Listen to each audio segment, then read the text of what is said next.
প্রায় ১৭ কেজি গরুর দুধ বিক্রি হলো ১১০০ টাকায়। ১০টি মোরগ বিক্রি হচ্ছিল ৩,০০০ থেকে ৫,০০০ টাকা পর্যন্ত। আর নিলামে তুলে ছাগল বিক্রি করতে দেখা গেছে ৮,০০০ থেকে ১১,০০০ টাকায়। এভাবে প্রতিদিন আসরের নামাজের পর থেকে মাগরিব নামাজের আগ মুহূর্ত পর্যন্ত কিশোরগঞ্জের ঐতিহাসিক পাগলা মসজিদে মানুষের দান করা বিভিন্ন জিনিস নিলাম করা হয়। নিলামে অংশগ্রহণকারী ক্রেতা বিক্রেতা ছাড়াও অনেক উৎসুক জনতা মসজিদের এই নিলাম দেখতে ভিড় করেন। তবে প্রতি শুক্রবার বেশি ভিড় থাকে নিলামের জন্য। এদিন সকাল থেকেই দূর দূরান্ত থেকে মানুষ মানতের হাঁস মুরগি গরু ছাগল নিয়ে আসেন মসজিদের আঙিনায়। বিকেলে মানুষের মানত হিসেবে দেওয়া গরু ছাগল হাঁস মুরগি সহ নানা রকম জিনিস নিলামে বিক্রি করা হয়। মসজিদ কর্তৃপক্ষ জানায়, এখানে সোয়াবের আশায় মানুষ দান করে থাকেন।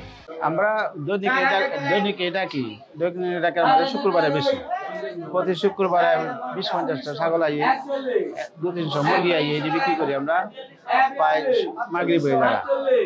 আর শুক্রবারে প্রায় ২ লক্ষ টাকার উপরে বেচা কিনি করি। আর শুক্রবার ছাড়া ৪০,০০০-৫০,০০০ দৈনিক বেচা কিনি।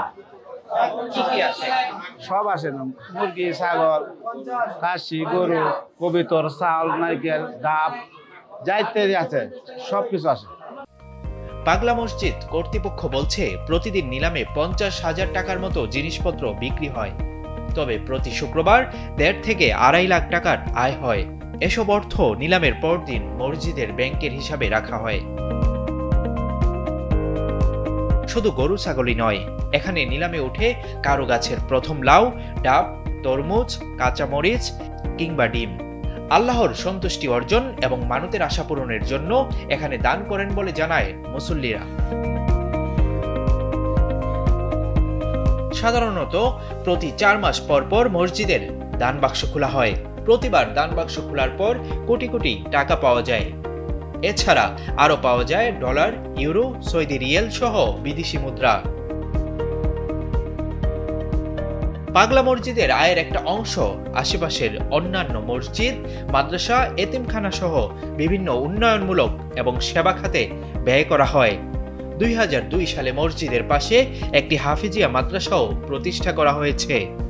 ক্যান্সার, কিডনি রোগে আক্রান্ত দরিদ্র ব্যক্তিদেরও এই তহবিল থেকে সাহায্য দেওয়া হয়। Abu Bakr Raihan, Daily Sun.